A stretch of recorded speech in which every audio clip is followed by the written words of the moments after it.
پاکستان اور I am F کے درمیان مذاکرات کا نیا دور۔ آئی ایم ایف وفد آج پاکستان پہنچے گا، اگلے مالی سال کے بجٹ تجاویز کا جائزہ لے گا۔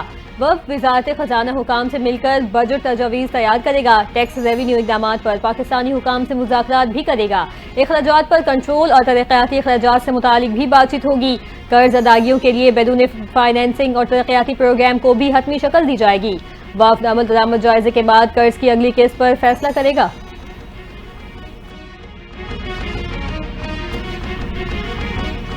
وزیراعظم شہباز شریف کا پرائیویٹ حج کوٹے میں کمی پر سخت نوٹس۔ وزیراعظم شہباز شریف نے فوری انکوائری کا حکم دیا۔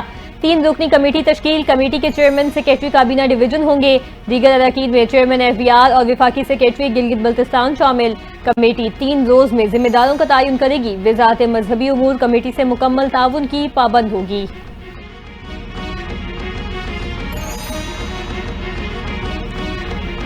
سابق وزیراعظم ذوالفقار علی بھٹو کی 86ویں برسی۔ پیپلز پارٹی آج گڑھی خدا بخش میں پاور شو کرے گی۔ ملک بھر سے کارکنوں کی آمد کا سلسلہ جاری۔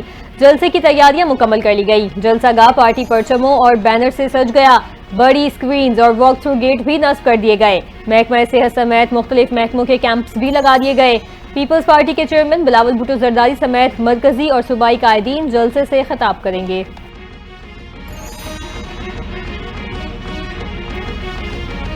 بڑی عدالت میں بڑے مقدمات سماعت کے لیے مقرر۔ 9 مئی کے ملزمان کی ضمانتیں منسوخ کرنے کے لیے دائر مقدمات سماعت کے لیے مقرر۔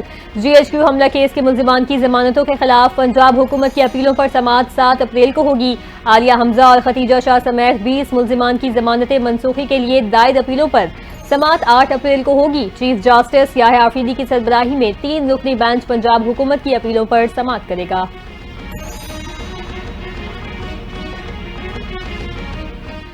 وفاقی وزیر مواصلات عبدالعلیم خان کا دورہ بیلاروس۔ وزیر ٹرانسپورٹ سے ملاقات، دو طرفہ تعاون، زمینی رابطے اور تجارت مواصلات کے فروغ پر تبادلہ خیال ہوا۔ عبدالعلیم خان نے بیلاروس کی اہم جغرافیائی حیثیت کو تجارت کے لحاظ سے فائدہ مند قرار دیا۔ پاکستان میں موٹر ویز کے شعبے میں بیرونی سرمایہ کاری کی خواہش کا اظہار، کہا پاکستان اور بیلاروس شاہراہوں کے ذریعے تجارت کو فروغ دے سکتے ہیں۔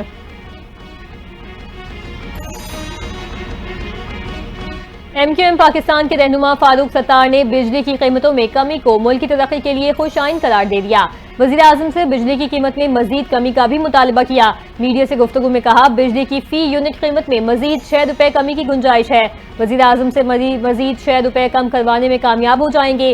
بجلی کی قیمت میں کمی بڑی سہولت ہے جو حکومت نے عوام کو دی۔ افراط زر اور مہنگائی میں کمی ہو رہی ہے۔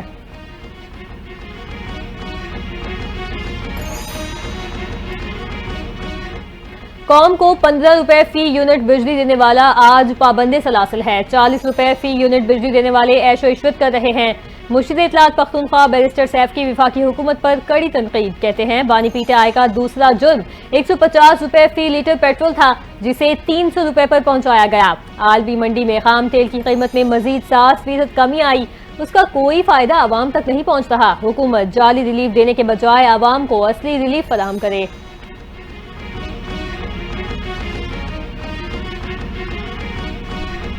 ملک بھر سے غیر قانونی رہائش پذیر افغان مہاجرین کی واپسی جاری۔ غیر قانونی مقیم افغان باشندوں کو پنجاب سمیت اسلام آباد سے تورخم بارڈر لایا جا رہا ہے۔ تورخم بارڈر پر قانونی کارروائی کے بعد افغانستان ڈیپورٹ کیا جائے گا۔ ڈی سی کے مطابق غیر ملکیوں کو فی الحال لنڈی کوتل ٹرانزٹ کیمپ میں رکھنے کی ضرورت نہیں۔ انخلا میں اضافہ ہو جائے تو لنڈی کوتل ٹرانزٹ کیمپ سے استفادہ کیا جا سکتا ہے۔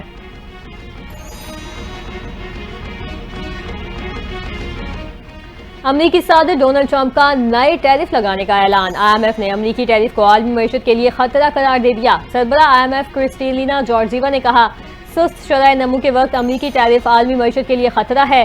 امریکہ اپنے تجارتی شراکت داروں کے ساتھ تعاون کرے، ایسے اقدامات سے گریز کیا جائے جو عالمی معیشت کو مزید نقصان پہنچا سکتے ہیں۔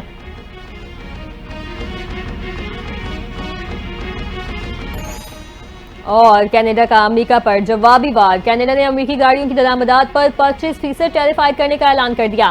کینیڈین وزیر اعظم نے کہا کہ ٹرمپ کی تجارتی جنگ عالمی معیشت کو تباہ کر دے گی۔ یورپی یونین نے امریکی ٹیرف کو عالمی معیشت کے لیے بڑا دھچکا قرار دے دیا۔